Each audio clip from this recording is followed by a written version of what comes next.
Good morning, Coalition of Concerned Republicans. Mike Levine here. Great to be with you today. We have a big workload in front of us today at Restoring Our American Republic with my good friend and colleague, Chuck Benoit, waiting to come on board and enlighten us with his empirical wisdom. I'm sure Chuck is going to rock your world today. On Tuesday, we started talking about natural law versus legalism. And that conversation has been very enlightening for me over the last week or so. I know Chuck has a lot to say about that. And we began working through our ballot last week, starting at the top with the United States Senate. And then we got into the two congressional races in Impact Lake County, which would be Congressional District 11 and Congressional District 6. We worked through all that. Today, we're going to start off with the governor's race. And I want you to keep in mind the difference between natural law and legalism. And I'm suggesting to you, because I've been told directly from several of our elected officials that they firmly believe that if it's not illegal, it is a viable mechanism for strategy and tactics. So remember, when you raise your children based on the concept of legalism, then anything that's not written in the rule book goes. That's what our elected officials are governing the state of Florida on and Lake County today. We have a legalistic system that ignores the morality of natural law, while our founding fathers told us that the Constitution of the United States is wholly inadequate to govern over anything except a religious and moral population. Yet, our elected officials are telling us that they disagree. So let me bring Chuck Benoit on board. Chuck, and if you'll give me a couple of comments on my open there, if you have anything to say about that, I'm dying to hear it. Okay, well, I think right now, when we talk about this kind of thing, the biggest place we're seeing this is in these negative ads, where these political PACs are just saying horrid things about people that they can, if you really peel back the onion, you find out that there really isn't anything there, the idea that you can besmirch someone, that you could say evil things about them, and it's not illegal, so it's okay to do it. And so, yeah, we have to sit back and think to ourselves, are we really that vain, that and thin-skinned, that we hear one negative thing about someone and we throw the whole thing out, we throw the guy out? I've heard some very, very negative things said about people who it's not like I think they're the most honest person in the world, but I know that they're not that evil. Yet I'm getting information in my mailbox painting these people as utterly atrocious, evil people. How can you do that? How can you besmirch someone? And the answer is, well, it's not illegal. Well, Chuck, I would suggest that it goes a little deeper than that because elected office comes with a lot of influence. So when people get elected to elected office, public office, then I'm going to use the word collude with other elected officials to self-enrich. And that stuff, that's kind of the whole backroom, smoky room story that we all have talked about forever, right? That what goes on in the back room and the smoky filled back room, right? And so the idea that because you see it, right? For example, Michael Waltz, for example, right? He was a congressman from District 6, where I live now. And Michael Waltz ran a military defense company and had major contracts with the federal government. Now, I don't know all the details associated with that, but when he got elected to, well, actually, when he was a congressman, I believe those contracts continued. But I believe that when he went to work for the White House as the national security advisor, I think those companies were sold off or something. But still, it was over $10 million in revenue. And then you look at Corey Mills, too. Corey Mills does the same thing, and a lot of them do. So they're in elected office, they hold elected office, they influence the votes on these budgets and stuff, and they self-enrich. And then I have local examples that if anybody in the audience is interested, then put a comment in the chat and we'll talk about it. And you can call me, we can talk about it individually. But there's local examples of the same thing. So people leverage the government for their own self-enrichment. And I'm told directly by local politicians that if it's not illegal, then that's absolutely fine. And in fact, it's smart. So that makes me uncomfortable, Chuck. So that being said, if you're ready, I'm ready to get into this ballot. All right. Well, we're going to start off, I guess, with the governor's race. We have plenty of Republican primary candidates from which to choose. Yeah, that we do. So we can start at the top. I know there's some of them that we really don't know much of anything about, and we won't get too much into that. But Jay Collins is someone we should know, and he's at the top there, alphabetical order. What say you about Jay Collins? I'm not a, I like, as I told you off camera, Chuck, I met Jay Collins several times, and, he seems to be a pretty good guy. Obviously, he sacrificed a lot with his military service, but, as I'm not a fan, I don't believe that military service qualifies someone to be a governor. And so that's not the only thing I'm looking for. And then when I hear Jay Collins saying that you don't have the right to say things that hurt other people, it just tells me that he doesn't really understand the Constitution of the United States. And that's a real problem for me. And then I have more personal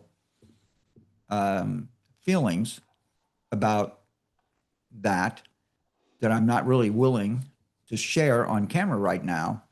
But I would say to you that I won't be voting for Jay Collins. And, I'm not saying he's a horrible guy, but I think that Jay Collins is in the government business for the wrong reasons, Chuck. Well, there you go. Well, I don't really have the the information that you know about Jay Collins.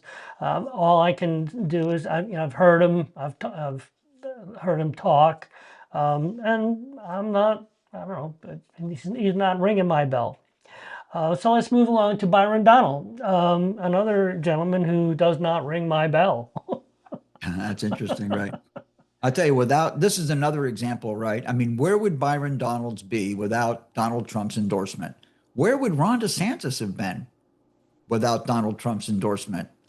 So it's interesting, right? When you get into, and I'd love to, this is where we're going to thread in our conversation between natural law and legalism, because Byron Donalds is all about legalism. Okay.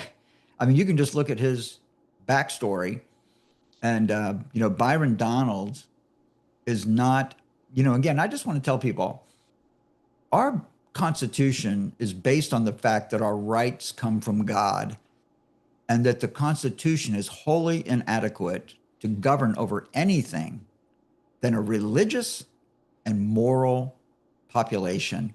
And I don't see that in Byron Donalds, Chuck. Yeah, well, another thing about Byron that probably writes him off your list is that he does not believe the 20 election was stolen. All right. That's a problem. Yeah, that's a litmus right off test, the as bat. I tell you.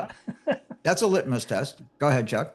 Well, I'm just basically pointing to your own words that that is a litmus test for you and would be very Yep, very telling, I guess. exactly. Yep.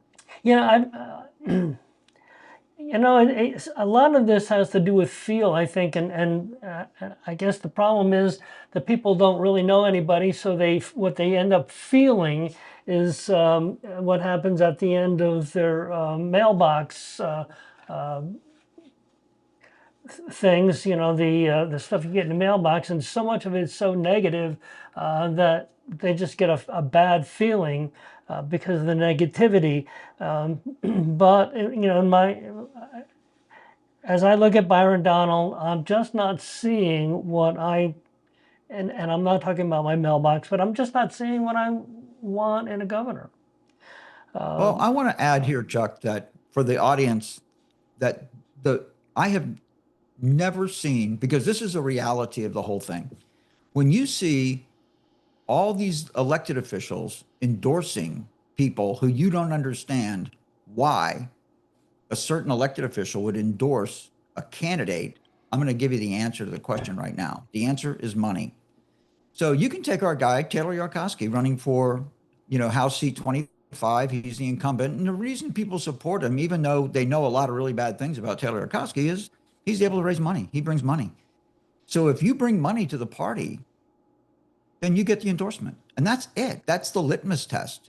If you bring money, you get endorsed, period. And you and I had this conversation directly with Bill Helmick at the October RPUF quarterly meeting while we were standing at the bar, and he was ripping my butt up because his donors bought the beer I was drinking at the bar, if you recall. Yeah, I do Right? recall that. That was just before My they point is, threw it's you all about out. the money, Chuck. It's all about the money. Ladies and gentlemen, 100% about the money. Character, ability to govern, background, knowledge, morals, ethics has nothing to do with it, Chuck. Yeah, and basically anybody can vote the way they're told. And they will vote the way they're told, and they will fundraise. Okay, let's keep moving right along because we do have Okay. a lot going on here. James Okay. Fishback. Yeah, James Fishback, it's amazing. Again, David Ramba, the head of Ramba Consulting, bought some property in Madison, Florida, where Bill Helmick, his wife claims a homestead tax exemption in Tallahassee, but Helmick says that he lives at a property that David Ramba owns in Madison County, and that's on his voter registration card and his driver's license, which is all a ruse. And of course, Helmick is the state committee man from Madison County, even though his wife sleeps in Tallahassee, Florida, where they have a homestead tax exemption. So when Fishback first filed his campaign, I pulled up his campaign documents, and his campaign documents show that he's headquartered in Madison, Florida. So I asked him, I said, Fishback, why do you own, and he owns a residential property and a property that is zoned residential business. So he has a house and an office. He's from Fort Lauderdale. He's 30 years old, approximately 30, whatever his age is, right? But he's a young man from Fort Lauderdale buying two properties in Madison, Florida, where David Ramba owns properties, and other politicians are buying property in Madison, Florida. So when I ask him about it, he takes me off of his callback list. So that is sleazy, and I won't be voting for James Fishback. Okay, I haven't heard much about this Jim Holcomb. Do we want to even bring him up? Skip Jim Holcomb. What about Arthur Joseph McCaffrey? Haven't heard anything. McCaffrey is an interesting guy. This guy, it's perplexing why he's even in the race, but he has a criminal background, and which is whatever. I'm not judging the guy, okay, but I mean, he certainly has he doesn't have the intellectual tools to be the governor, and I'm amazed. I'd love to hear his story at one time about why he's actually running. So move on. There you go. Daniel Nokovich, who's Skip. he? Yeah. Okay, so that brings us to Paul Renner, who I think we may have something to talk about. You and I chatted with him at a quarterly. A few times. Yeah, you and I confronted him together. Yeah. We talked about it together at that same October quarterly, just prior to getting my ass chewed by Bill Helmick. I might get that opportunity again tonight at the Republican Executive Committee Lincoln Reagan Day in the middle of August. which should be held in February. But so yeah, Paul Renner, obviously, Paul Renner has a great back, he has certainly the credentials to be the governor. He was a Speaker of the House, 20 years in the Navy, lawyer, prosecutor, all of that kind of stuff. So he brings all that. Obviously, Paul Renner was the Speaker of the House when the Live Local Act was passed into law. I've talked to him about that on several occasions. And while I am highly offended by that, I think that Paul Renner is probably going to be my guy. I think that with the comments that Governor DeSantis has made about Paul Renner would be a good governor, according to Ron DeSantis. I think that's going to give Paul Renner the opportunity to defeat at least the best shot of any of the other candidates, defeating Byron Donalds. And therefore, I believe I'm going to vote for Paul Renner. Chuck? There you go. Well, I guess, when I'm thinking about, what can we call success here in the governor's race, about the best thing that I could say that would be successful is that Byron Donalds get not necessarily 50% of the vote. So I know the vote's going to be all over the place for a lot of people. Paul Renner's someone you like. Others have said Jay Collins. Others have said Fishback. I've been really impressed with Bobby Williams. But, when you say you feel Paul Renner's the most likely to have a chance, well, I guess that kind of does put some pressure on me. I'm still haven't made my decision, but I get it. We just don't have hardly a chance to stop these self-appointed or proclaimed winners of our races here. The question really becomes, Chuck, how opposed to Byron Donalds are you? I mean, Byron Donalds is the what do they call it, Chuck? The predetermined winner, Yeah, right? I mean, the odds are he's the if selected. polling is anywhere near correct, right? I mean, I saw polls on X saying he has 98% chance of winning, right? So it could be that Byron Donalds is unstoppable. So the question becomes, and again, keep in mind, that's another thing, Jay Collins is open to data centers. Byron Donalds is open to data centers. So, that's a big deal right now. And of course, Donald Trump wants data centers because Donald Trump's going to make a lot of money off of these data centers. I'm telling you, this TAE company with these nuclear fusion reactors are going to power these data centers, and Donald Trump wants them, in my opinion. That's just my analysis of the situation. So, but anyway, we can keep moving. Yeah, let's keep moving. The next three, Rachel Rodriguez, James Shaw, and Knest Suki, I guess. Don't know All much three about of those. them. Just James Shaw ran for the Secretary of Agriculture. I've had a couple of people that I really respect tell me that they are supporting Shaw, but again, Shaw has just no chance of winning. right. And again, as I mentioned, I've been really interested in Bobby Williams, but you've got me Bobby thinking Williams is things out. if it wasn't for Renner, I would probably be voting for Bobby Williams just to put my assets in that basket. I met Bobby Williams a time or two. I like Bobby Williams. He's fine. But I think that Paul Renner is more qualified to be the governor. I think Paul Renner has learned from his experience and also on the campaign trail. He's gotten an earful from a lot of grassroots people, and I think that he respects what the grassroots people are saying. When I told Bobby Williams in a public, not Bobby Williams, Paul Renner in a public meeting that we should ban subsidizing housing purchase, he agreed with me from the podium publicly that the state of Florida should ban subsidizing housing purchases, which is directly to the Live Local Act, which in fact subsidizes housing purchases to the tune of $100 million a year, ladies and gentlemen. There we go. Now, moving along to the CFOs, Chief Financial Officer, we have Frank William Coolidge. I think that'd be college, maybe. And Blaise Ngolia. Yeah. What say you? Blaise is going to win the race. I mean, it's highly unlikely that college will win. But, again, you go to legalism versus natural law.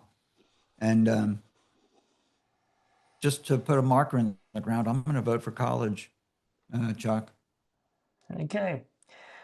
Well, we've got several more, and let's just keep moving along. Let's go. Commissioner of Agriculture, Wilt Simpson, who's been around for a while, and everyone knows who he is, and Matt Taylor. And I would just quickly note that at one of these meet and greets that were put on by the Republican women up in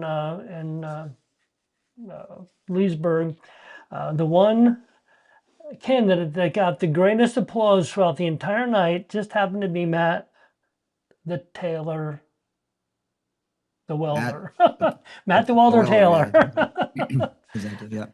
Well, just keep in mind that the people come to these little hobnobs and stuff, and they bring their people. So the people that bring the most people will get the most votes and the most applause. So the hobnob is not really a great indicator of public support. But I agree, and I'm not a, I'm again, this, I just want to say, Chuck, that this ballot is a really difficult ballot to vote. I think this is probably the most difficult ballot I've ever voted because I'm so, there's just a lot going on that I'm not happy about, and I want to put a stop to it. So you can't continue to elect the same people you've always elected and get different results. I mean, that's just not going to happen. So for me personally, today I'm not going to support somebody just because they have, just because they're an incumbent or something like that. I'm going to err on the side of the underdog. So There you I'm go. going to vote for Matt Taylor myself. Okay, well, I think Matt's got my vote as well. We're not making a lot of people in the Republican Party of Florida happy, but You know what? it's got to start somewhere. We've got Got to start to somewhere. start expecting the party to listen to us and to pay attention to us, not just shove people down our throat. So let's go ahead and move to District 25, Tom Vale and Taylor Yarkowski. Taylor's the incumbent. Just for anyone who may not know, when that was an open seat, Tom Vale did run against Taylor, spent about, I don't know, $11,000 against Taylor's $200,000 and lost by about 400 votes. I'm just throwing There were some four shit. candidates in the primary. Yeah. So don't forget that those Okay. votes were divvied up between four different candidates. So the question in this election, when it's one-on-one, how will those votes that were cast for the other two candidates, Mount Silbernagel, and I can't remember the girl's name right now, but those votes will go one way or the other, and we'll see how that goes because it's one-on-one this trip, which gives Tom either Tom will do better or he'll do worse.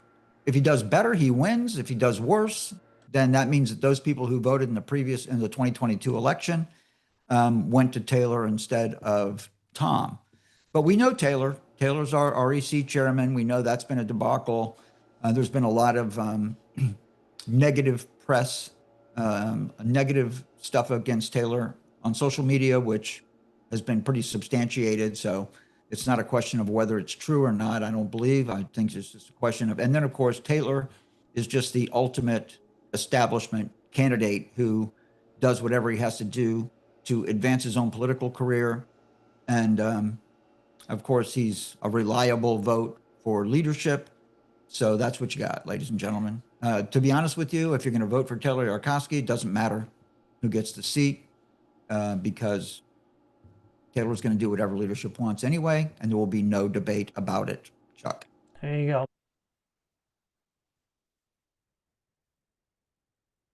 I lost your audio, Chuck. Your audio is gone. Sorry about that. I You're back. had lawnmower in the back of me and just shut it down for a minute. Sorry. Yeah, a lot of the negative things I'm getting in my mailbox about Tom Vale are just absolutely out of the box. I mean, Taylor's $200,000+ is just throwing a lot of dirt in the air, and that again goes back to, well, it's not illegal, but is it immoral? I don't know. Natural law versus legalism, Chuck. There you go. That's where we're at. There you go. So again, people out there, you're going to get exactly what you vote for. So pay close attention. Let's go to Board of County Commissioners. There's two races. Sean Parks is the incumbent, and Humberto Liriano is opposing him. What say you, Mike? I have a lot of feelings about this.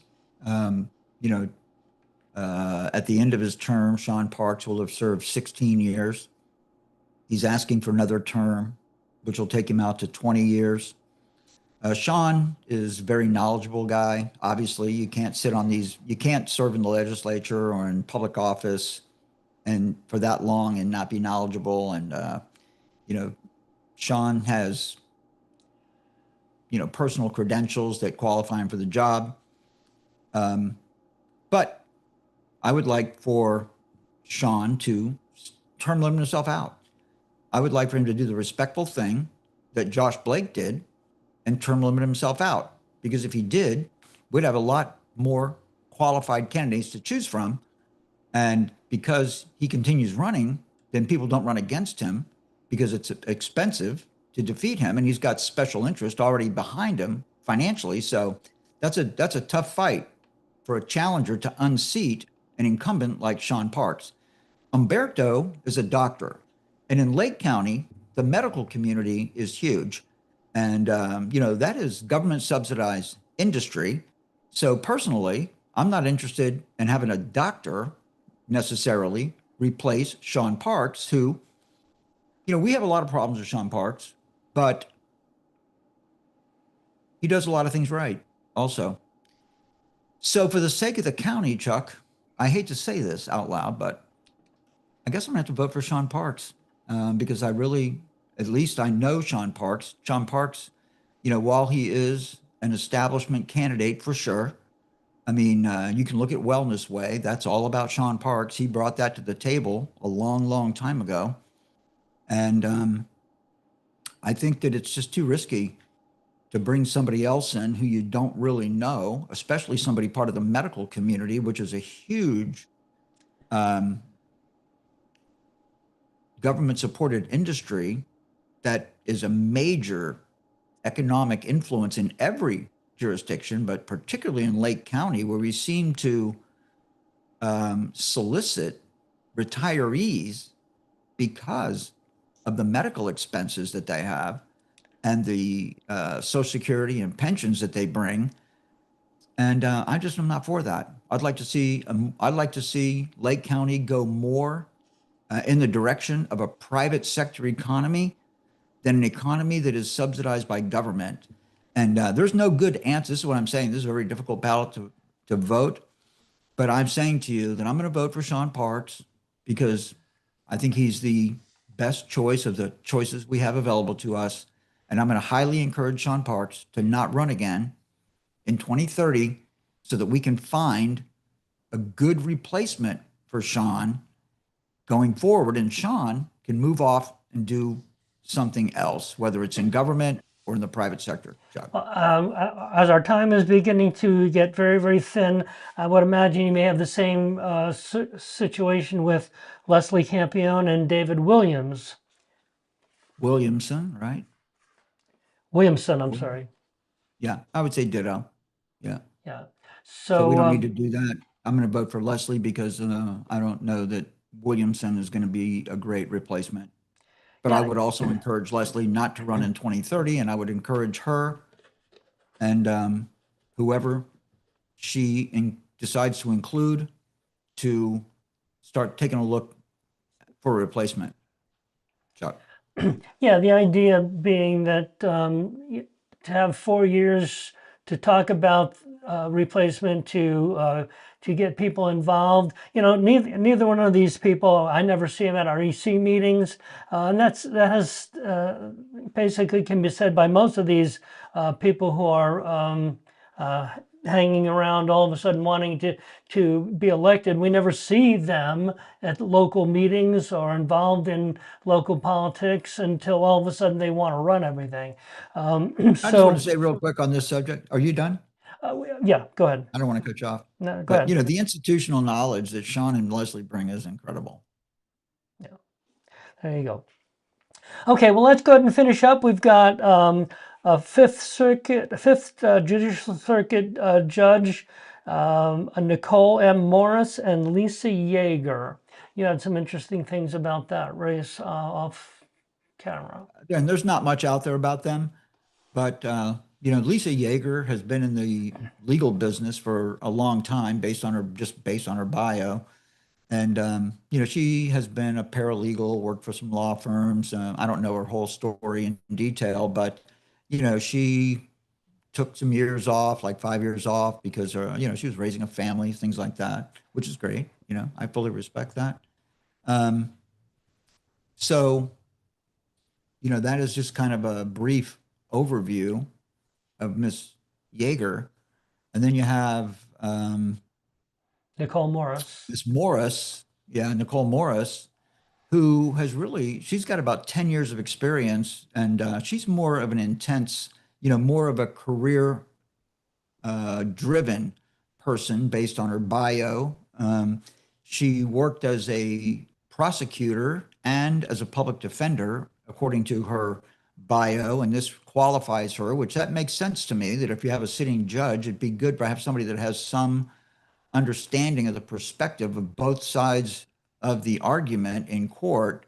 And then Morris is endorsed by Peyton Grinnell, the Gladson, who's the district attorney, and some other legal professionals, which,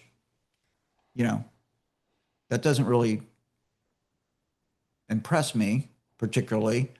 But I do believe in this particular situation, based on, my values, I think I'm going to support Nicole Morris in this race, Chuck.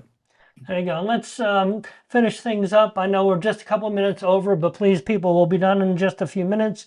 The school board, District 1 school board, Pat Kelly, who I've seen at the REC meetings and other local meetings fairly regularly. I mean, obviously, I don't know Eric Swalback, but maybe you do. And does he show up, or is he just one of these people that all of a sudden feel like he can get elected, so he throws Well, his Pat hat Kelly in? was the mayor of Mineola Right. for a Yeah. long time, I think 18 years. And him and Mark Johnson, the city manager, I've always held out that the city of Mineola is one of the best run cities in the country, as far as I'm concerned.